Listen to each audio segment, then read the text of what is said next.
All right, welcome in. It is Wednesday night. You already know what time it is. Steve's already holding up a magazine, so we're in trouble. But this is SEC After Dark. Welcome in. It is the full crew tonight. Steve is, I don't know what, he's doing something. He's having a stroke or something. I don't know. His hands are just out of control. I don't know what's going on. But anyway, welcome in the Steven Willis right there to my right, your left. Followed by Jeb Beecham, Jake Thomas, Boss Man, and Hammer. Round out the crew. Toledo's head coach, Jason Candle, I think is his name, is hanging in the Louvre. He's in the Louvre tonight. He is coach of the week. He literally dog walked Mississippi State. He did, and that was amazing. As you can see, our pick standings are on the right side of the screen. Steve is in the lead, followed by Cassidy, and then a three-way tie for third place between Bossman, Jeb, and myself. Jake, one pick behind. Becky and Hammer bringing up the rear. Becky picking Hank Brown in a situation to where Auburn was able to rise up is gotten her out of the cellar, and she is about to take this Auburn resurgence all the way to the SEC championship game in 2047. Hank Brown. So, hell yeah. Welcome in. This is going to be a fun show. This episode is brought to you by betonline.ag, your number one source for all your sports wagering needs. If you want to bet it, betonline.ag has it. They have all the lines, live odds, everything that you could want out of picks. Also, they have an online casino too. So make sure you get on there, use the promo code BELIEVE to get a 50% bonus on your first bet, and enjoy the site, betonline.ag. The game starts here. And it's time to get locked on pickles, everybody. That's Stewart's Cajun Pickles. That is, they offer a wide variety of Cajun spice products like pickles, green beans, okra, and even carrots and asparagus. It's a family-owned company, homemade on the coast of Mississippi. Stewart's Cajun Dill Pickles have been pleasing pickle lovers for over 20 years, and they've become the South's favorite pickle. These truly are the best pickles that you will ever have. They have a strong dill flavor, but have a Cajun punch, no over sour taste. This being a small business, they strive to have the produce be very fresh and local from the start, keeping that final pickle product crisp and crunchy. You can find it down on Gulf Coast Southern stores like Rouse's Market, or go to picklestore.com and pick up your jar yourself.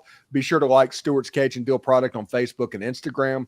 Try these pickles, okra, and beans today. You will not be disappointed. Stewart's Cajun Dill Pickles. It's the South's favorite pickle. All right. Welcome in. This is amazing. This is great. So want to welcome you guys in to the greatest show at night. It's SEC After Dark. So got a little story here. I know you guys are probably wondering what happened to Vanderbilt, right? Because, you know, we've seen that movie. That's like Police Academy 7. Yeah. Unfortunately, you're right. This is a common occurrence. Happened in I thought we left it in Las Vegas, but no, I guess not. I'll let y'all settle on that one. But there was no energy. There was I thought the Clark Lee era was changing for the better, and it's not. And no, mentally they were preparing for Missouri. They're going to look a whole lot better against Missouri this week. They thought they were just going to go in and roll over Georgia State, and they thought they had arrived, and old Vandy creeped up. They got the touchdown at the end to go ahead with like a minute left. It's just on the defense that just letting Georgia State go straight down the field and score a touchdown and win the game. That's where the fault is. But they did fight, take the slow start, fight all the way back to take the lead. They just kind of folded at the end. It was kind of an opposite of the Virginia Tech game, if we're going to be honest. Yeah, it was Clark Lee's prevent defense there.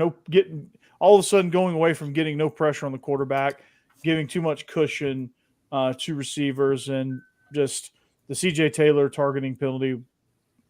I'll say what Clark Lee couldn't. That call sucked. That was a terrible call. He hit him with his shoulder. There was no intent. If you want to give him the 15 yards, great, but don't eject him because that wasn't malicious targeting. I mean, it was a whole shot, and every safety in America since the beginning of time has made that hit just fine. I mean, like Johnny Manziel watching tape in the NFL, I watched 0 minutes of this game. But my question is, why are we playing an away game at Georgia State? That's a question for Candace Scott or Lee. Wake Forest. Yeah, I mean that too. Yeah, Wake at this point might as well be Georgia State, at least right now. But I mean, They bailed on next year. They paid us $750,000 not to whoop their butt again. Yeah, that's impressive. But yeah, boss man, I agree with you there, man. I don't know why they agreed to go on. This is the second year in a row they've agreed to go on the road to a G5 opponent. They did it to Vegas last year with UNLV. Went out there, got their butts kicked, and then essentially, well, the year before that they went to Hawaii, didn't they? Yeah, that was probably more of just they wanted to go to Hawaii, but well, that's still a G5 trip. It is a G5 trip, but that one is in a class of its own because it's Hawaii. Well, I think this year they signed up for some road games and stuff like that because their stadium's crap. Their stadium's being it's not going to be crap after next year, but it's being right now. I mean, last year you had the hanging scoreboard. This year you have a little bit of the construction walls and stuff like that. But yeah, the south end zone is still a construction zone. The north end zone's finished, but it's I don't know. I'm hoping it's just that and not a trend that we're gonna start visiting every G5 school in the southeast. Right. Yeah. That was the question that I had. I was just looking up, and I mean, we talked about it in week 1 with ODU and South Carolina. Yeah. Don't do that. Like it never ends well. You either overlook them or, somehow they play up to their level, or, there's the Coastal Carolinas of the world the last, 5-8 years. He is a good coach, man. Del McGee is good. I'm not saying he's not a good coach. I'm just saying those typically, they don't end well. I get what you're saying, but yeah. On a side note, Del McGee is sure. And not everybody can go in through 3 games and do 168-9. In fact, nobody else can do that in the SEC's history. And I understand that if y'all want to bow before me and we're not worthy, I get it. I mean, it's just the way it works. But play somebody. Tennessee tried to do it. Well, you've never done it. Alabama's never done it. Yeah, because we play people every week. Oh yes, yeah. Y'all have a national championship at 4 and 5. Yeah. I'm talking about like in my life. In the history of the SEC, Alabama has never done it. The Bar never did it. Nick Saban never did it. All of that didn't happen. The Lane Train did it. And I don't know if Georgia Southern's going to score a touchdown. I do not know if they're capable of that. I do not know if Kentucky will be able to. Will anybody score a touchdown on Ole Miss this year? I do not know. I do not have those answers. But I am quite certain that Ole Miss is going to score 50 to 60 points a game and walk through the season 12-0 at this point. So how's South Panola going to be next week? What's that? How's South Panola going to roll next week? South Panola beat Mississippi State. I mean, you're not lying there. I want to bring up something. Boss man, you brought up South Carolina. Is LSU on defense still that bad? They're atrocious. Or is maybe South Carolina, whatever happened week 1 is just a fluke, and they're actually a little bit better. We'll give them credit for on defense. I think it's a little bit of both. Yeah, Michigan's getting ready to dog walk USC this weekend. You think so? Yeah, that Sharman extra soft defense, Michigan's going to line up and run the ball down their throat. That's going to be the first time that happens this season. Michigan. I don't know. I'm not convinced on that. I ain't either. Now, this is USC. This is the team that last year made the Holiday Bowl and was dang lucky to get there. We're not talking about a juggernaut. I don't think they beat LSU. Everybody, they beat LSU. That's what I'm talking about. LSU. That's a team that looked like the ceiling is the Gator Bowl or the Music City Bowl. That's what that LSU team looks like. Michigan didn't look much better against a team with a pulse. No, it's a valedictorian in summer school argument. I get that. Yeah. But I'm trying to say USC, they're doing the overrating thing to where they're about to precipitously fall down. Well, I do think you're right that Michigan matches up with them very well as far as what they do and what USC can't seem to stop. It's the games at the Big House too, I believe. Show me. And Alex Orji is going to play quarterback. So what's going to happen there? Show me. Yeah, They have to He should run. have been playing. He should have been the starter in week 1 if he was Right. Oh, he should. Yeah. Yeah. Sharon Moore hadn't signed his contract. Why show all his cards? Yeah. Show I me. mean, my question in that game is the USC passing offense versus the Michigan secondary, because we saw what Texas did to that Michigan secondary. And I'm not saying USC's offense is Texas's offense, but you got Lincoln Riley, and they look pretty good against LSU at times. So I think they're going to have a little bit of success. I think it'll be a close game. The problem that Michigan had in that game is they got assaulted on the line of scrimmage by Texas. Just absolutely assaulted on the offensive and defensive line. I do not know if USC can do that. I know this is Big Ten after dark right now. I don't know what's going on, but it's a game. I genuinely don't think Michigan's as bad as Texas made them look. I think line-wise, they got into a little bit of a trouble. They're going to match up with the USC lines a little bit better. That's all my point is. I'm gonna say show me. I don't think it's going to be a blowout in any direction, but I don't think they're going to dog walk Michigan. Michigan can win, USC can win. It could go either way, but I don't think a dog walk for this Michigan team is 24-14. Pretty much. They're not going to blow anybody away. This offense is not good enough to do that. Yeah, so they're just gonna they're going to rely on Will Johnson to take away Miller Moss and those USC wide receivers, and they're going to try and get some pressure and try and get some interceptions and some sudden changes and some short fields, and all of a sudden it might be 13-3 in the third quarter. That's the type of game that I think Michigan wants to play, and they have a good shot in that environment, because I just don't think USC is that good, because I don't think LSU is that good. Steve, it sounded like you were about to sing "Hail to the Victors" there earlier. So yeah, I don't know where you're going with that, but yeah, close game that's definitely going to happen. And that brings us back to full circle to Jake's point about LSU. I mean, this last weekend, Corey, you brought up a bad call in the Vandy game. I mean, there were South Carolina got called blocking. They got They got screwed. And same thing. He didn't even lower his shoulder. I mean, he just shoved the guy. Yeah. So yeah, I mean, LSU, they look, they got the win. That's all that matters. They're 2-1, but they've got problems, and they got bailed out in that game. So I'm interested to see how they can hold up the rest of their schedule, because their defense does not look good. The run game is iffy at best, and Nussmeier's looked pretty good, but I just don't know how much longer he can hold up. I mean, he's not Jaden Daniels, right? So he's not going to win Heisman. So I'm interested to see how they do moving forward, because I don't know what LSU does well. Like I'm still trying to figure out like what they do well. They do really good jobs of scheming wide receivers open within 10 yards in the line of scrimmage. They do that maybe better than anybody else in the Southeastern Conference. Mm-hmm. The problem is downfield, they have the slot fade that sometimes when it's working, they can be really effective. They don't throw the ball downfield very often. They have no run game at the moment. Right. That's what I was going to say. Hammer, you made the point that Nussmeier's look really good.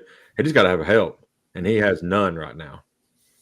I know. And we keep hearing how good the LSU O-line is, and they do pretty good in pass pro, but for some reason that does not translate to run blocking. I don't get it. No, it don't. I mean, I'll say this too, like, yeah, LSU's got some issues, and they got to find an identity on offense and start to lock down on defense, which we'll see if that happens. I mean, Blake Baker obviously has his work cut out for him, but this week they're not going to have an issue. They're playing UCLA 42-13 against Indiana at the Rose Bowl last week, getting just the doors blown off them. Yeah. This UCLA team might go. Good for Kurt Signetti, by the way, for going out there and just dog walking the Bruins. Yeah. Right. No doubt. Indiana's 3-0. It's like he came from James Madison, and everybody said, "You're going to take a few years to get a build." And he's like, "No, we're going to try and win this year." Yeah. What did he say? Yes. Right. What they asked him his recruiting pitch at Big Ten Media Day. He said, "Google me. I win." I win. Yeah. I love this guy. Awesome. Yeah. Nice. Awesome. Could he be the next Florida coach, or maybe that's Lane Kiffin? I don't know. It's not. Lane Kiffin's not taking that job, and the reason this is the reason. Hey, Florida people that are watching this, Lane Kiffin right now is very publicly being upset at Wake Forest for canceling a 2025 game because he is going to have to schedule somebody to fill that spot. That is subliminal, and him doing it without acknowledging with the job being open and all of that stuff going on. That is him acknowledging that he is going to stay around, because that is kind of crappy way. That was his first step out the door. That was the door hitting him on the way out the game. Yeah. But just like all other jobs. I do think John. Yeah. I think Gruden at Florida. That could be fun. John Gruden in Florida. If we had the For Tennessee us. fans wanted the groomers every coaching circle for I 20 know. years. I'll be so disappointed. Him going to Florida would be hilarious. And we're going to be on. Let's just be honest We about can't it. hate every coach in the SEC. Assholes do well at Florida. If you're a good person, you struggle. But Yeah. assholes do pretty well. That's why Signetti could be great there. Yeah. Google me, I win. Yeah. Oh, so here's a question for the panel here. What job right now in Florida is the best one to have between Florida State and Florida? If you're Miami. well, I'm talking. Yeah, I'm talking about if you're looking for a head coaching job, which one would you take if those two are open? I don't know if I'd take either one of those two. It depends on if I'm established. Like if I am GJ Kinney, for instance, at Texas State, and I'm looking to do, I'm probably looking at Florida because of the SEC. Yeah. I mean, I think that's the move. If you are a assistant trying to move up, if you are, I don't know, Buster Faulkner at Georgia Tech. Yeah, there we go.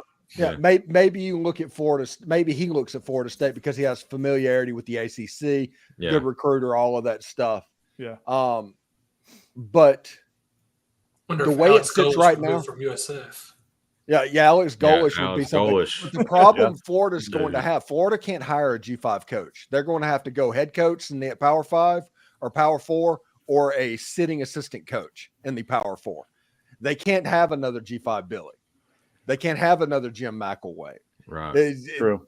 No, They can't do that. So I do think that like Brent Key or the one that would scare the one that would scare the heck out of me if Florida was to hire them would be Chris Kleiman at Kansas State. that would be a good hire for them. Yeah. But then again, like he's kind of like this at Kansas Yeah. State. That's also Everybody's like that, but he makes $3 million a year. He works at a job where money talks. Lane Kiffin and Eli Drinkwitz, which everybody's going to throw the names out for SEO clicks, they're not going to move because they're making $10 million a year already, and there's not life-changing money at the other end of the tunnel. The recruiting thing, Ole Miss is recruiting Florida right now better than Florida is. You know, it's not to where that is a selling point either. So I'm not worried about the higher ones. I think the lower coaches, the Lance Leipold, the Chris Klymans, the Kurt Signettis, the Brent Keys, I think those are the ones that are in play for Florida or Florida State. Brent Pry. Well, here's a name. What about? I mean, I know he's G5. They can't do that, but he has been in the SEC before, and he's doing well at UNLV. Barry Odom. Oh yeah. What about Houston Nutt? I don't think Florida fans would like Barry Odom. Just the way that ended at Arkansas, or not Arkansas, excuse me. Missouri. I don't think Florida can hire a G5 coach. I just don't. But hey, Florida, before they hire a coach, they got to figure out who their school president is, because that's interim, and their they have to AD. deal with their athletic director. Right, Yeah. because Strickland hired Mullen and G5 Billy. You don't get 3 hires. So when Billy gets the axe, so does Strickland. It's amazing how much Florida's program changed when that kid threw that cleat. Yeah. It's amazing that you can point to one moment of time for where all of a sudden they couldn't beat anybody. And before that, they were in an Access Bowl the year before. Mm-hmm. It's bizarre. I mean, if we want to talk about the game too, with Florida and Mississippi State this weekend, tickets for that game are going for $9. I checked it before we came on. That's going to be a great game to take a nap in. And yeah, right, exactly. And these are two teams too that in 2014, Mississippi State by week 9 was ranked number 1 in the country, and for 3 straight weeks they were ranked number 1 in the country. So Mississippi State has fallen extremely far, and so has Florida. I mean, Florida's had some good years. It's been a complete roller coaster ever since those national titles with Urban Meyer. But neither of these teams in the last 10 years, the last decade for both of these programs has been pretty dismal. A couple decent karma. I guess. Yeah, right. Sure. Mississippi State, whenever they decided when Hugh Freeze was going at Ole Miss and everything was going and he was beating Alabama, Mississippi State decided they were willing to burn their own house down to take Ole Miss's house down. That decision was made, and their house got burned down. The difference is Ole Miss had the money to build a better house after that happened really quickly. And their whole identity is that, hey, we're not the money school in Mississippi. We're not those rich hoity-toity guys with all the money in Oxford. Yeah, and the NIL page, that's going to be problematic. Yeah. Yeah, that is. And Jeb, has nothing to offer. Jeb, you brought him up, but I do think in the future, it might be next year after, but I think Alex Golich is going to have a Power 5's job. Yeah. And I do not want to see USF scheduled Alabama for the next 100 years again in my lifetime. I'm done with them. Absolutely done with them. They are physical. He's a up and coming coach for sure. He's a good coach. Yeah, I think he's doing a good job. And his defense coordinator, I mean, he's bad too. I mean, just his facial expressions, and he's into it. So they got a bright future together. Just so everybody knows, go to the Game Time app, sign up, register, and do all that. Use code LOCKEDONCollege. If you do that, you get $20 off your first purchase, which means you can have a family of two going to the Florida-Mississippi State game and still get $2 back. So they're paying you to go watch that game. Even more. Tell them Locked On Vandy sent you. Do my cheesy 60s ad read. By the way, that Florida Mississippi State game is going to be absolute cinema. Absolute cinema. I cannot wait for that game. It's going to be like the epitome of it's like Vandy spring game is what's going to break out Saturday. Hey. Hey. Yeah, I don't know what they're calling it. The mid bowl, the dumpster bowl.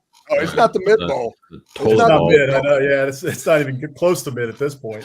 The toilet bowl. Both teams hope for mid. Yeah. How did you get beat 41-17 by Toledo?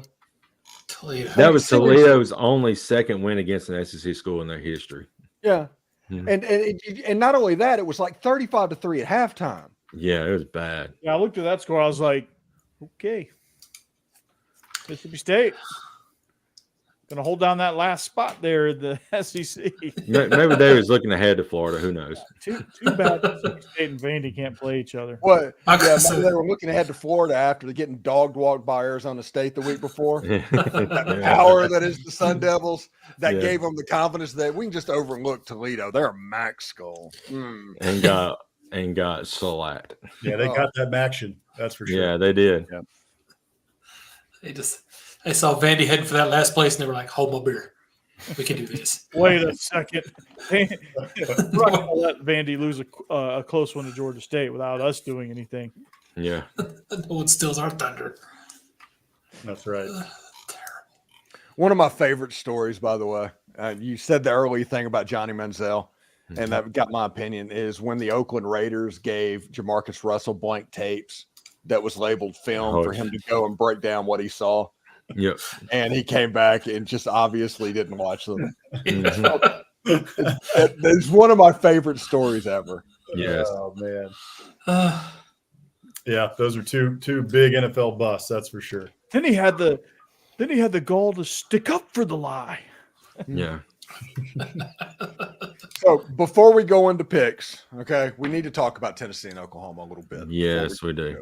Because it is the game. We're going to give Jeb the floor on this one a little bit, but I do want to say this before Jeb starts. We told Oklahoma for 2 years before they came into the SEC to get their offensive line in gear, or else you're going to struggle in the Southeastern Conference. And they flippantly ignored us, apparently.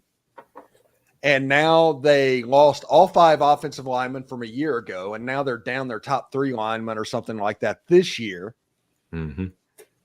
against a Tennessee defensive line that is actually one of the better defensive lines in all of the country. I don't see how Oklahoma keeps this within 20. I understand that Brent Venables is going to try and muck this up and make this a 20-13 type game and make it as ugly as he possibly can. I just don't know if with Nico Iamaleava almost had Nailed it. And that running back and everything, they're going to be able to do that because Tennessee's offense they're humming right now. Mhm. Go ahead, Jeb. Well, no, I agree. The only thing that worries me on their offense right now is their offensive line is a little banged up. I don't know if Lance Hurt's going to play. I think he will, but they held him out of this last game and said that they thought he could play if they really needed him. But he's still listed as questionable going into this game, so we'll see. But the defensive line has been outstanding for Tennessee. I've been disappointed they've not gotten James Pierce Jr. going more, but they also haven't been playing him a lot. I think it's one of those situations where they just don't want him to get hurt before we go into all this SEC play. But I mean, it kind of sucks not seeing any of his ability, getting any stats or anything like that for 3 games is kind of rough. So now he has been disruptive a few times. He just hasn't gotten to the quarterback. But I know during the NC State game, he was definitely out there and definitely causing problems. So I can't wait to see this week when they just fully unleash everybody because this is a game Tennessee basically really has to win if they want to have any shot at actually making the playoffs this year because they have Alabama, Georgia, and Oklahoma are their 3 by far toughest games this season. And they need to win at least 1. 2 would be great. They're not going to win all 3, obviously, but if they can win one of them, they at least have a shot at the playoffs. And this is by far the easiest of those 3. So this is a game that I think will really decide how far Tennessee's going to go this season. Go ahead. Well, did you see the FBI that came out this week where Georgia was like predicted losers in like 3 or 4 games? All of a sudden, they're an 8-4 team by probability. Yeah, I just don't believe Because that. they had an off game against Kentucky. Yeah, Just what Kirby needs. Who is? Yeah. Is there Unfortunately, Somebody called that, and I'm just saying, somebody here said that was very much going to happen. I think Corey and Boss Man, they were all over that one. yeah, they were. Well, Georgia's ever Yeah. covered the spread in I Lexington? called my shot, and Corey knew the card I had up my sleeve. But yeah, I think Georgia's going to be fine. This is something that they do every year. There's at least one game, like I said last week, that they play down to their competition. It's almost like Kirby draws it up this way. Like, hey, we need to go through a little bit of adversity because we're Georgia and we're so dang good. We've got all these 5 stars everywhere. Our roster is as deep as it gets. And then, okay, we got through the adversity. We won this close game, and now we're just going to run it the rest of the way. People act like Kentucky was just marching up and down the field on them. Like they scored 9 points. yeah. Well, No. But, yeah, it scored 12. Yeah. But what killed me during that broadcast, like they was talking about how Mark Stoops, they said we interviewed him beginning of the week, and he said he's going to take chances this game. You got the ball with 3 minutes to go at your 50 without 4th and 9 or 4th and 4, whatever it was, and you run it. Dude, you're not going to take no chances. You're going to That probably tells you what he thinks about Brock Vandegrift. right. If we're going to be honest about it. Yep. Yeah. Vandegrift was juiced up because it's his old team. Like he's not going to play like that all year long. He's just not. Listen, and that team is going to come crashing back down to earth the next SEC game they play. Yeah, I think that's going to be Kentucky's best game of the season. So. Yeah, I agree. they'll be down in Oxford next week, so Yeah. we'll have fun with that. Yeah. Yeah. Enough said. But- No, look, Georgia's still the top team in the division. Well, Texas. I do not know that Georgia is the top team right now in the SEC. Yeah, well, I always forget about Texas and Oklahoma, but Texas is really good. Texas, I would say right now, Texas. I would say Texas, Tennessee, Georgia, Ole Miss, kind of jumbled up. Texas probably sitting on top of that pile. This is the problem that I've seen Georgia developing over the last couple of years. That offense has been so dependent on Brock Bowers over the last couple of years. Mm-hmm. Now that alien is not on the field, they can just bog down. And all of a sudden, what is unstoppable has become a little bit stoppable. And you don't have that super elite running back that Georgia is known for having. Now, there's good dudes back there. There's 5 stars back there, but you don't have that game-breaking. That the guy hasn't happened. And what I think we're seeing from Carson Beck has all the tools in the world, but I think there's a chance that Carson Beck is like the second coming of a Jeff George more than being a true number 1 quarterback. Well, he's a guy that I'll just come out and say it. He's a guy that's relying on the talent around him. He's not a superstar that's going to put the team on his back. That was evident last week because he had chances to do that. ETN. I'm sorry. The Twins just got beat. The Twins just got beat. The Tigers are up 4-1, so after they should be a half a game back from the wild card after tonight. Major League Baseball after dark. Love it. Yeah. We're hitting on everything tonight. Yeah. It's time for picks. To me, yeah, it's picks. I'll say this and we'll get to picks. To me, I think Georgia should have went with Buster Faulkner instead of Bobo. Yeah. That was their choice. Ooh. I still like Georgia as one of the best teams in the league, but at least now I hope that a team like Tennessee could actually be competitive and maybe even get by. You never know, could actually win. It'll be a fun Whereas game. it's been a couple years since, or even the last couple of years where we've been getting better. I've not thought we had a chance against Georgia. I think At least Georgia now we have a gets, chance. Georgia gets beatable. Tennessee right after Ole Miss, if I'm not mistaken. Yeah. Yeah. I will Georgia's say got a tough before road. Georgia fell back off the table. We at least broke Florida State on our way out. So I'm just going to. There you go. All right. Yeah. So Oh my goodness! Before we do picks, Cal Twitter this week has been hilarious. Oh. Yes. Woke Campbell Stadium. They're Oh my goodness, the algorithm is hilarious. Oh my goodness. okay. I didn't even know those people existed. I didn't know Cal had fans. I didn't either. I love it. They're out of the woodwork. Beat Auburn, and they just come out of the woodwork, man. Mhm. None of them show up to the games. They just show up on Twitter and make woke memes about every other school and how everybody's liberal now. After Yeah. Cal. And Literally I out of the am not woodwork. They're coming complaining. out of the trees. Yeah. Yeah. Literally. They're in California. They know trees left. Murder right now. Big redwoods. Just drop it. Like after the game, we're going to be holding a meeting on critical race theory. That's right. Yeah, that's the good stuff. Thank you, Cal. And there's Yeah. nothing the Florida State can say about it because they know they're going to lose. Mm-hmm. Very likely. They're screwed. Oh. Yeah. They're screwed. So it's time for Picks. picks. All right. These lines are presented by betonline.ag, your number one source for all your sports wagering needs. BetOnline is the game starts here. And we're going to pick in reverse order this time, according to the spreadsheet. So we're going to start with Boss Man, work to Hammer, Cassidy, Becky, Jake, Jeb, myself, and Steve. You will pick last on all of these sets. So we'll go quickly through this first game and let Steve have the my floor. best Corso impression. All right, so our first game, Florida favored by 4.5 on the road at Mississippi State. We'll go quick through these picks and let Steve have the floor. Boss Man. Okay, real quick on this one. Like I said earlier, this is the dumpster bowl. There's not a whole lot to say about this one. It's kind of a toss-up. That's why we got Florida -6, I guess. Florida is slightly less bad, in my opinion, than Mississippi State is right now. So I'm going with the Gators, even though their quarterback situation is a toss-up, up in the air. Who knows what's going on? But go Gators, I guess. Hammer. I'm going with the Gators too. Toledo. That's all you got to say. Go Gators. Jake and Cassidy. She's picking Florida. I'd rather be waterboarded for 10 hours than how to pick this game because it's just awful. So, but I'm going to go with the home team here. I don't know why. I just want to be different. I'm going to try to gain a game. So I'm just going to go Mississippi State. Becky's going with the ball coach. She says go Gators and that she cannot believe that she was ever a Tennessee fan. I don't know. I don't know. I don't make these rules. I just threw them out a little bit, Jeb. Just breaking my heart. Breaking my heart. Yeah. No, I unfortunately am having to go with Florida as well. I don't like picking them, but Mississippi State is just bad right now. Florida's not good, but they're better than that. So I'm gonna say Florida. This one just burns my tongue when I say it, but I'm going to pick the Gators here.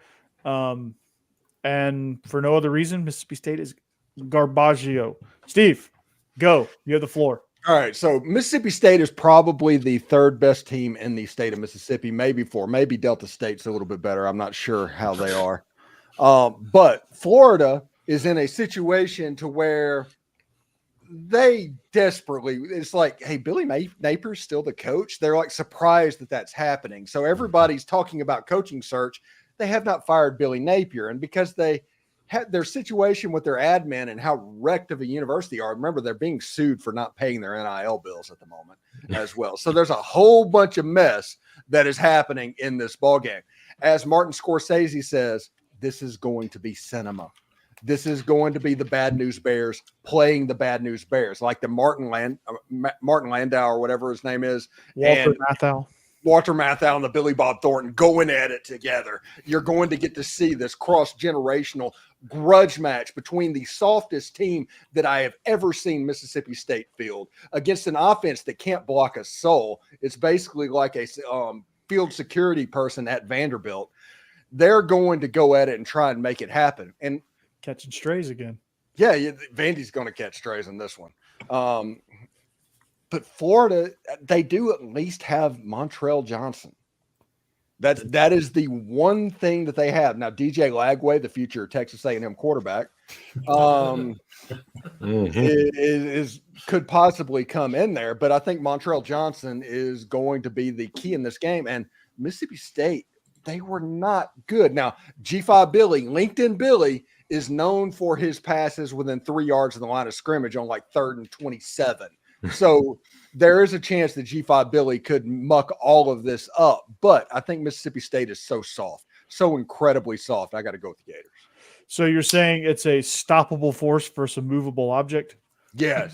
This is the number 15 and number 16 teams in the Southeastern Conference, and it's not particularly close. Anchor down. All right, here we go. Kentucky hosting Ohio after almost winning their Super Bowl. So they won their moral victory Super Bowl last week against Georgia, losing 13-12. They are favored by 18. So we'll go through pretty quickly here. Everyone is favored with Kentucky because, yeah. All right, next game. That was bad. Yeah. Arkansas traveling to Auburn. The Hank Brown era has started at Auburn. Auburn's favored now by 3.5, boss man. So this game to me is about who can establish the run. Both of these run defenses are good, but both teams are going to want to establish the run. So Arkansas is holding opposing teams to 61 yards a game right now. Auburn is holding teams under 100 right now. So it's going to be, in my opinion, who can establish the run in this game and who can break through. I like Arkansas with that. I like Jaquindon Jackson. I like Taylon Green. Hank Brown is going to be in his first start against an SEC team, and he's not as mobile as Peyton Thorne. So I like Arkansas's weapons a little bit more in this one, and I think they're going to be able to establish the run, and therefore I'm taking the Razorbacks. Hammer. I am following suit. I will take the Razorbacks. I think, look, boss man, you hit on it. Hank Brown era has begun. He had a great game last week, but it was New Mexico, who, by the way, gave up 35 points to Montana State week 1, and then lost, and then 61 to Arizona in week 2. So what he did against New Mexico to me means nothing. Peyton Thorne was starting over this guy. So unless Hugh Freeze, I don't think he's a very good coach anymore, but unless he's 10 times worse than I think he is, and he just started Peyton Thorne for no apparent reason, I don't think Hank Brown is going to be able to repeat that performance. Even though Arkansas doesn't have a great defense, it's still an SEC defense, and I like what Bobby Petrino's got going on offense. So I will take the Razorbacks. Yeah, we're taking the Razorback as well.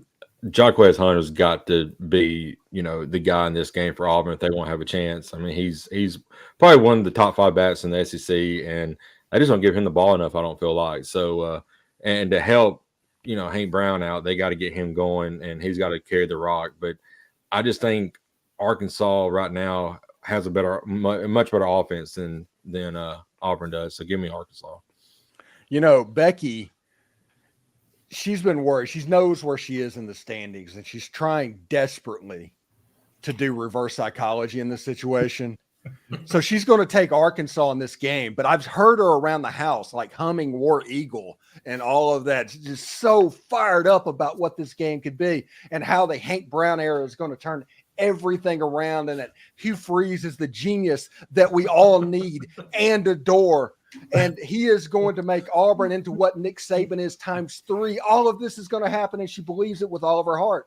But she is going to take Arkansas because she doesn't want to be that bad luck reason that Auburn is able to win the game. Lose the game. Dang it. Nah. Take a perfectly good bit and throw it out the window. Well done, Steve. Nailed it. And just so we're clear moving forward, you know the code. You can come in and sleep on the couch anytime you need to. I'm with y'all. She warned me before we came on the air tonight. She's like, I get what you're doing with Auburn and everything. It's annoying and it kind of pisses me off. But let me tell you, if you try that crap with Texas, we're gonna box.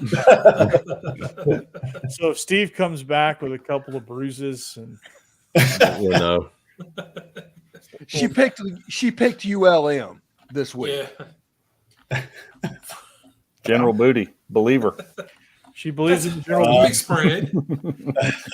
Jeb, did you make your pick or? No, I agree with you. I'm just going with Arkansas.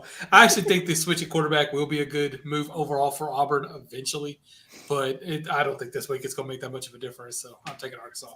Right. This was a tough spread for me because, Hank Brown did play okay, and they do have a pretty good running game, and they have decent pieces. But I just think Arkansas is too explosive, even though I don't trust him as far as I can throw him. But I trust Auburn even less than that. So by virtue of elimination, give me Wu Pig Sui. Listen, this is one of the drunkest, if not the drunkest game in the Southeastern Conference annually. So True. when everybody's trying to predict what's going on, Really and figuratively. don't forget about the ghost and Jordan Hare and all of that stuff and horseshoes and all of that. So that can be weird. I think Arkansas has a better team and is going to win this game. But know that we have seen Arkansas try and clock the ball backwards against Auburn and what would be a fumble. I mean, we've seen some weird stuff. Yeah. So I think we need to go into this with our eyes open a little bit. But I do think Arkansas and their offense is going to be a little bit too much for DJ Durkin and that defense. And these guys down below, Hammer and Boss Man, know all about that DJ Durkin defense. Yeah, Durkin. Unfortunately, yes. All right. So the next game, UCLA at LSU. LSU favored by 22.5. I think we all know why we're picking LSU. To me, UCLA, it's just Bad. awful. Deshaun Foster, he might be a one and done after his performance at Media Days and now getting absolutely curb stomped by Indiana. Not a good look. And as bad as LSU is, and I vowed to never pick them again, I'm going to push that theory for one more week. Non-conference games don't count. UCLA is that team in a non-conference game. UCLA is that bad. Is in LA though. Yeah, So if anybody, they are in LA. That's right. LA. Yeah. Yeah. So UCLA is 16 out of 18 in the Big Ten in total defense. They are garbage, like you said, Corey, about Mississippi State. Garbaggio. Yeah, they're terrible. The Garbagios. But they're not good, but they make up for it by not being good on offense either. Right. They're terrible across the board. This is not a good football team. This is not the UCLA of old who might have gone 7-5 or 8-4 or broken through one year. Are you saying Cade McNown is not coming through that door? No, Josh Rosen, none of those guys are there anymore. So They're real sissy blue now. yeah. Kareem Abdul-Jabbar. So they're giving up 267 passing yards a game. LSU right now is passing for about 302. So Garrett Nussmeier is going to get it going. This one's going to be a field day for LSU. They're going to romp them. So go Tigers. LSU is back. Go Tigers. All right. Vandy at Missouri. Vandy trying to wipe the black eye off from Atlanta. They're trying to, cover it up and make sure nobody sees it. They're 21-point road dogs in Columbia. Boss man? They're going to lose. Vandy is. Go Mizzou. This is their first test was last week against Boston College, and they passed that test. It was a little bit rusty because it was their first real test of the year, but I think they're really going to get it going this week. And Vandy, I don't think is any match for the Tigers.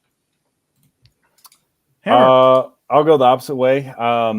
I'm just banking on the fact that last week was a bit of a fluke. Steve, you mentioned it way back at the start of the show. Vandy did actually score right at the end of the game. You thought they were going to be able to hold on and win. They still managed to give up a touchdown. They bandied themselves. But I think that was a look-ahead game. I think Vandy's better than that. And I'm going to give them one last chance. I'm going to ride with Diego football on the road to cover a 21-point spread. I don't think they win, but I think they can cover 21 points. So give me Vandy. We're picking Missouri. I was on the Vandy bandwagon, and I jumped off the cliff, when it was going full speed last week because I'm done with them now. So give me Missouri, and Vandy probably ain't going to win another game.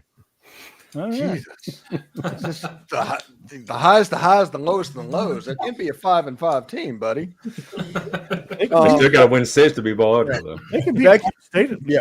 Becky says too many points. And this game is too many points. This is the same team that beat Virginia Tech in week 1. They're going to play slow. They're going to utilize clock rules. I understand Luther Burden's going to be a problem, but Missouri's run game is also going to be a problem.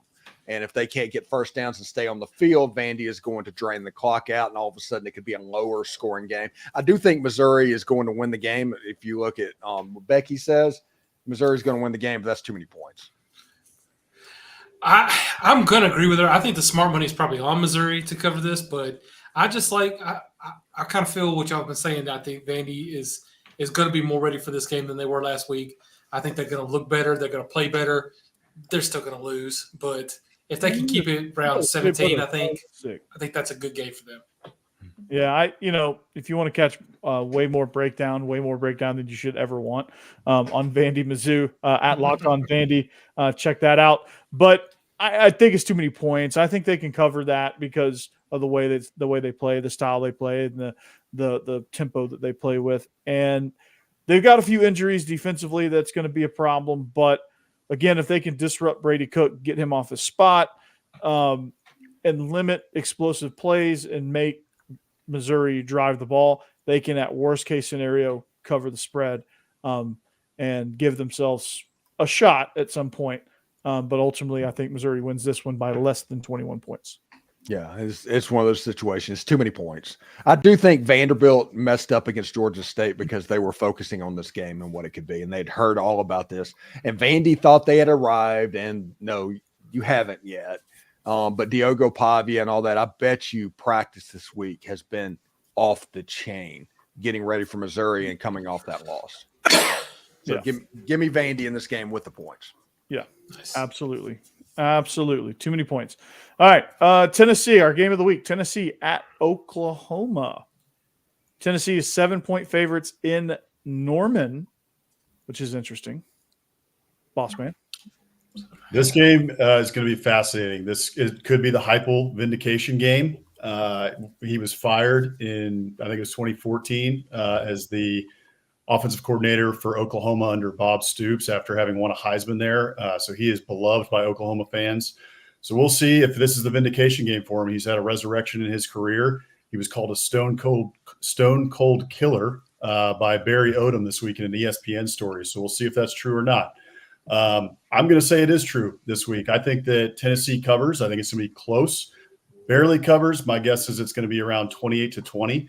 This is the best defense thus far that Nico Iamaleava has faced. Nailed it. So I think he is going to struggle a little bit. The big thing to me in this game is the turnover battle.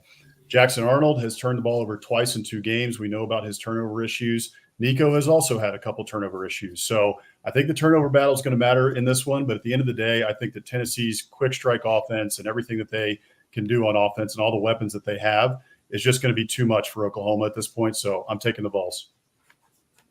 All right.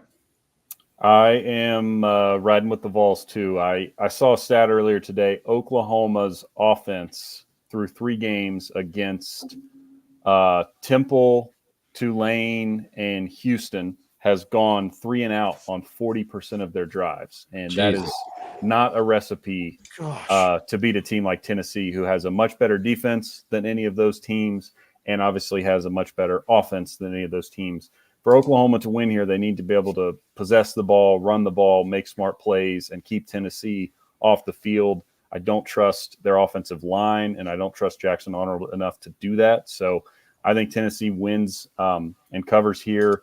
I mean, if Tennessee scores, I don't know, 24-27, like can OU get to 20? I don't think they can. So I'll take the Vols. Yeah, and if Oklahoma goes 3 and out and it's doing that in the first quarter, that's a recipe for being down 21-0 in a heartbeat. Oh yeah, And the next thing you know, it's just out of control. First SEC game for Oklahoma, by the way. Yep. Yeah, crowd's going to be rocking. They'll be ready, but I don't think their team is. Oh no. Yeah, we're picking the Vols. It's Nico.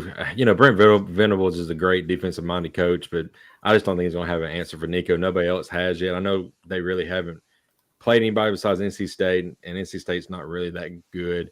So, but Nico looks like he is the truth. Jeb, congratulations! About time y'all had a quarterback that's good outside of Hendon Hooker. But other than that, Nico looks really good, and I don't think Oklahoma can stop this kid. Yeah, and I don't know exactly what this means, but Becky is taking Rocky Flop and says Alligator is better. I don't know what's going on there. I think she's drinking the Steve Spurrier Kool-Aid, though. There's something in that Kool-Aid. Really trying to cause problems here, man. I'm saying. Yeah, get a comfortable couch.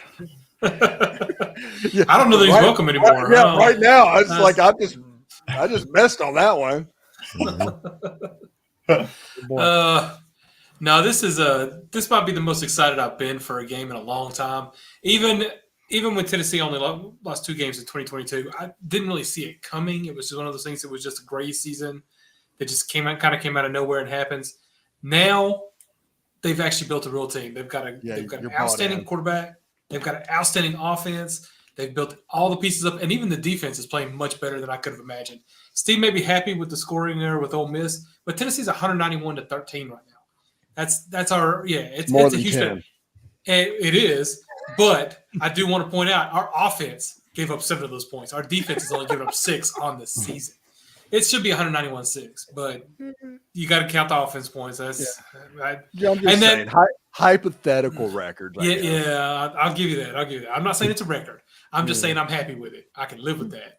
And Oklahoma, at this point, if Tennessee wants to really compete this year, if they're going to have any shot at actually making the playoffs and doing well, this is a game they've got to come out and make that statement in, because this is a game that they need to just show that they are ready for the SEC, that defense is going to work, that offense is clicking no matter how good against SEC talent. And I am expecting it. I'm really excited. This may be.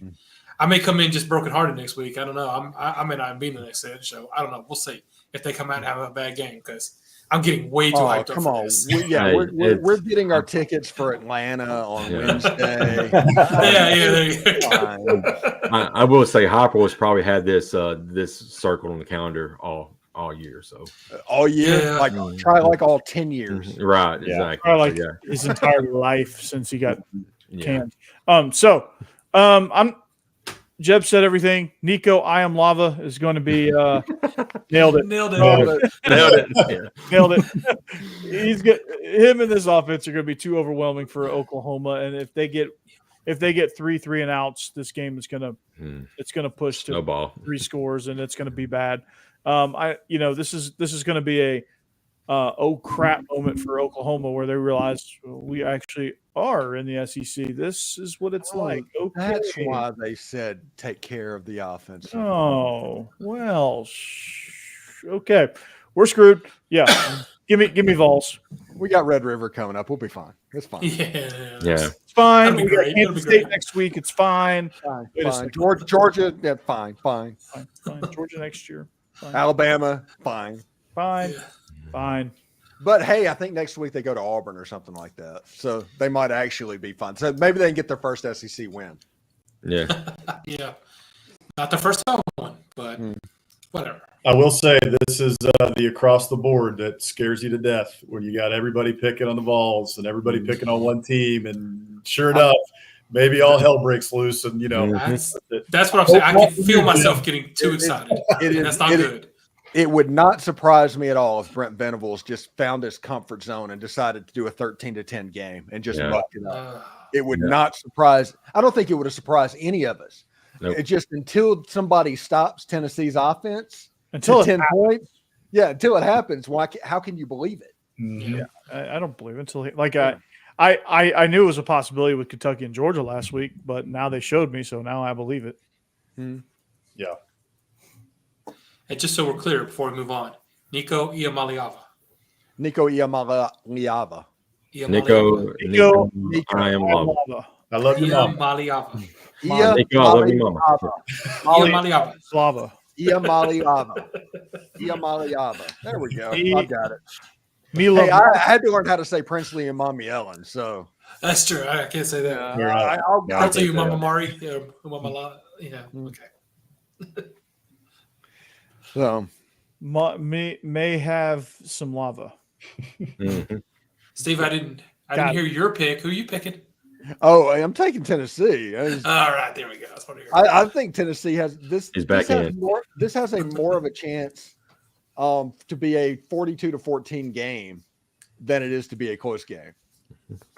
This line is too little points because Oklahoma has not shown the ability to make third downs, score points, basically do any of the crap that good football teams need to do. Yeah. So until that happens, you just can't believe it. And I know we're putting the hex on you something fierce right now, Jeb. I know. That's what I'm worried about. I just want the third Saturday in October to be undefeated teams again. We're already going to have Texas and Georgia playing in a game that week. So to have Tennessee, Alabama both be undefeated, we need that to keep the prestige. You got of to that beat game Georgia going. next week, Oh, Yeah, you you got to got- play Georgia before that. and Vindy the week after. Well, according to ESPN, that game's already over. So No, ESPN idiots. Hey, ESPN FBI has Ole Miss going 12-0, so I'm fine with it. I think All that's right. awesome. Again, they're idiots. No, you do not Okay. doubt the lane train. No, I'm not down. I'm just talking about ESPN are idiots. I mean, I want us to be undefeated going into that game. I'm sorry. Okay, we'll give you the first one. Yeah, probably, but we'll see. As long as it's not this week. Like, I genuinely love pissing off other fan bases. It's one of my favorite things in the world. I'm starting to get some like pretty off the wall, off the mark comments on my videos. It's pretty funny. Yeah. One guy's like, "Oh, so you're sermonizing?" I'm like, "No, I'm just talking What? about what issues they need to fix." But Good gosh. It's like, Corey, why are you pontificating on their Vandy third down? Stop it, Vandy fans. Stop it. This is a football game. no, Talk like a football fan. somebody did say to me, "Wow, Corey, your plethora of Vandy negatives is not going to do the trick." Yeah, Wow. Was it a plethora of negatives? plethora. Yeah, they used the word plethora of Vandy negatives. I have not once. I said that it was unacceptable that they lost to Georgia State. I guess that's being overly negative. I'm sorry. I don't know that Corey got the Three Amigos reference. Mm. Oh, I didn't hear it. oh. I didn't hear Would you it. say I have a plethora? Plethora? Sweaters? We need to Yes, move El on, Corey. Guapo. Go ahead. Yes, El Guapo. Yeah, I just didn't hear it, Steve. My head was up my ass. All right. So, Typical. as it always is. All right. So, South Carolina, 27.5-point favorites, hosting Got 'em. Akron. Becky's picking Akron, but we're all picking South Yeah, Carolina. All right. Ags. same thing's happening in the next one. Yeah. Except Jeb, for some reason, is going with Bowling Green. Why are you doing that? Bowling Green has been pretty decent this season. I just feel like they can cover that spread. They gave Penn State a game. Yeah. They sure did. Amber, man, do you guys want to add anything to this game, or is it? I mean, I can add just a little bit of color to it. The question to me, I think A&M probably covers in this game no matter what. Bowling Green did give Penn State a good game, so Bowling Green's not a terrible team. The question for me is what happens with A&M at the quarterback situation. There's a question as to whether or not Connor Weigman is going to start and come back from injury since he didn't start last week, or if they ride with Marcel Reed. Marcel Reed looked good. He looked really great. good. And there's a question in Aggieland if Marcel Reed should be the guy going forward, and I think that's a real question. You So- have your own arch, man. Congratulations. Yeah. Yeah. So we'll see. I mean, if it's Connor Weigman, I think that A&M may actually start Connor Weigman if he is healthy enough to go, just to kind of see what he's got, and then also play Marcel Reed. But at the end of the day, I think A&M covers. I just feel like Bowling Green could score a little bit, and A&M will probably still win by 3 touchdowns, but that doesn't cover. So Sure. Well, my thing about it is Bowling Green had pretty much their Super Bowl moment last week against Penn State, and historically, when you have a great performance against a top-ranked team, the next week you kind of fall apart a little bit. So that's why I'm picking A&M. that makes sense. They may have shot their shot. I have a written statement from Becky on the Texas game. Oh, all right. Here we Good. Roll with that, but we're all What rolling. you got? We're all rolling Texas. Yeah. So give us your written statement, and we'll go to Ole Miss. I would not pick Texas if my life depended on it. Everything might be bigger in Texas, including their ego and their ability to lose big football games. I am going with General Booty to take down Arch Manning. Hey, that's a little bit. Nah, never mind there. Yeah. Dang it, Becky. I mean, it is in Austin, but never mind. Insulting the first family. But ULM and their Warhawks mascot, that is a military theme, which I can respect, other than that pansy orange and white uniform, which means that they will never win a big game in the history of the world. Take Louisiana Monroe. Okay. All right. Okay, I got a question for Becky, and Becky, if you want to answer this, in the comments, that's fine. But Becky, if you want to answer, what if you want to do it live? She's probably asleep though. Yeah, what if Texas was a 50-point favorite against Air? Oh, she likes Air. Okay, well, she'll take Air. She is a big fan of Air. Yeah, I respect that for Becky. That's I understand. Yeah, more resolve than I do. Texas and that. All I'm saying is Becky is rooting that General Booty and ULM gets into Texas's pagers over the next couple of days. That's what she's rooting for. Oh, me. We miss you, Becky. Yeah, come on back, Becky. You need to. I need to hear your voice saying that statement. Mm-hmm. Yeah. That is. Yeah, I can't believe she gave me a written statement on the Texas game. That's weird. Yeah. I need to hear Becky's voice on that, Mm-hmm. or it didn't happen. If Becky, I'm saying this, so don't punch Steve. I need to hear your voice, or your pick is Texas. Oh. Nope. I'm screwed. Yeah, I'm fully aware. Of that. She's going to be back by the end of the season. She'll be back by the end of the season. I'm fully aware now that I'm marked for death, but it's all good. All right, Steve, Ole Miss, 35.5-point favorites. Georgia Southern, they do have a slight pulse, but they can score. They can score. I mean, but against Boise State, they gave up 400 yards rushing and 7 touchdowns and 2 100-yard rushers, and is that bad? Kicked off the Ashton Jeanty Heisman train. Is that bad? I think Henry Parrish is going to have a big day, and I think Lane Kiffin is going to do what he can to get Heisman numbers for Jackson Dart in the last non-conference game. I think Ole Miss is going to win the game fairly easy, and the difference between Ole Miss covering and Georgia Southern covering is how clean Georgia Southern plays.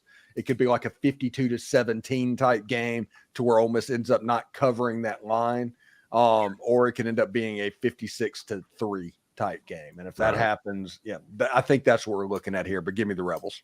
Yeah, I think Ole Miss is going to. I think we can all agree that Ole Miss is going to put up the numbers. It's just a matter if the JV game gives up the cover, blows the cover or not. That's what it's going to come down to, truthfully. It's a lot of points, and I have faith in y'all's JV team to win the JV game as well and preserve the cover. Does anybody else have anything to add before we get out of here? Because I know we're over at 2 minutes. Yeah, that was like 5 minutes. A couple other interesting games quickly just on the slate outside of the SEC. You got number 24 Illinois at number 22 Nebraska, so it'll be an interesting game for Dylan Raiola and the Huskers. Don't you mean baby Mahomes? Yeah, and then you've also got Utah and Oklahoma State. Yeah, so that's another interesting game out of conference. Should be a good one. I got a question about that Nebraska.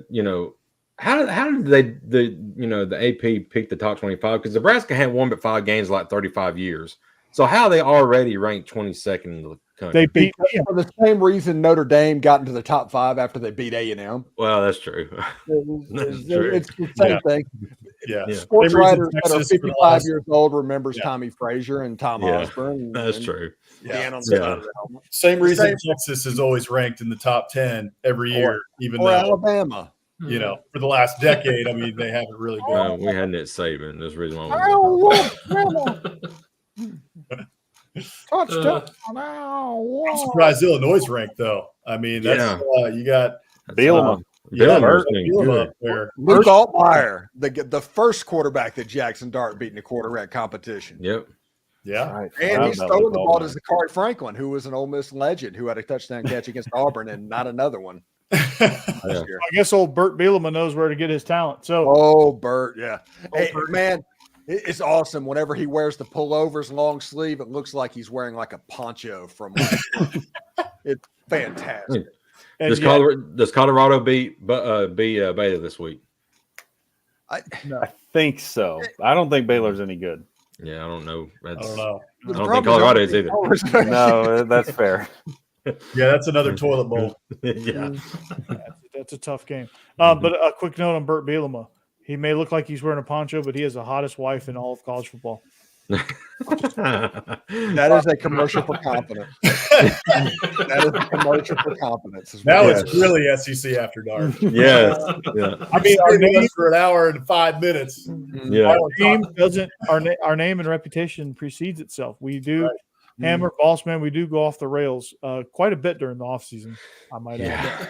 We've been on our best behavior so far. Yeah, starting about February, we're off the rails.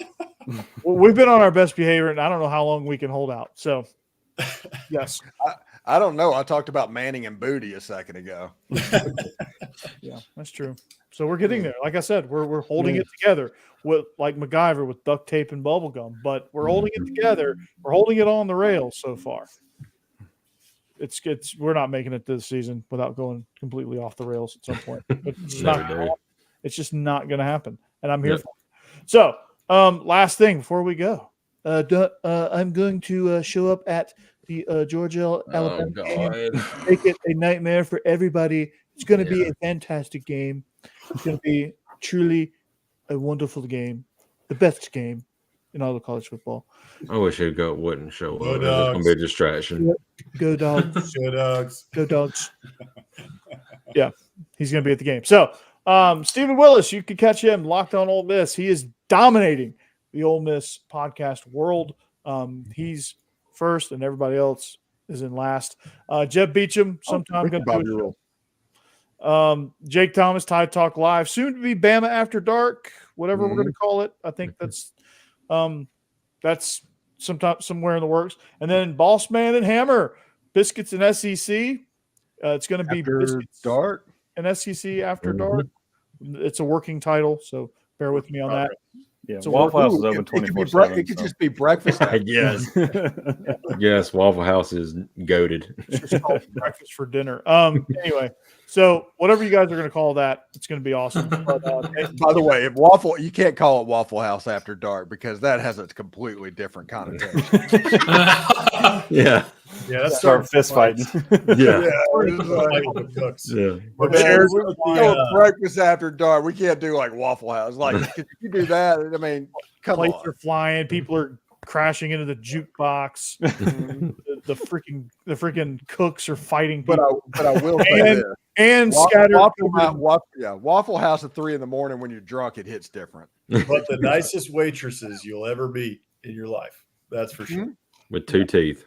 They're nice. They might have a cigarette hanging out of their mouth while they're serving you coffee. Exactly. They have my theory on waitresses, and it may not be true, and there's several different ways for people to be waitresses, but my theory on this is they start off at Hooters, they end up at the strip club, they age out and become a waitress at the strip club, and then they go to Waffle House. Oh my gosh. Wow. We are all I like a cycle. Yeah. Even make it past this episode. Okay. And end this. Hurry up, Corey. End this. Yeah, there could be all hell breaking loose, but your damn hash browns are gonna be perfect. Oh, man, it's going to be amazing. It's going to be the best we've ever had. I mean, it's gonna be scattered, covered in junk, man. This gonna be perfect. And he's gonna be whipping somebody's ass with a spatula, and your hash browns are gonna be perfect. That's Waffle House for you. It's gonna be amazing. But check us out, SEC After Dark. I represent Georgia with Believe in Georgia Dogs, and also Locked On Vandy. So I cover 2 opposite ends of the spectrum at this point in the SEC. It's kind of fun, but until next week, we'll see you back here, scattered, covered, and chunked, and ready to roll, and maybe off the rails, maybe not. Who knows? But we'll see you back here next week. Go Dogs! Anchor down. Hotty toddy. Go Vols. Roll Thanks, Tide. guys. And for Becky, of course.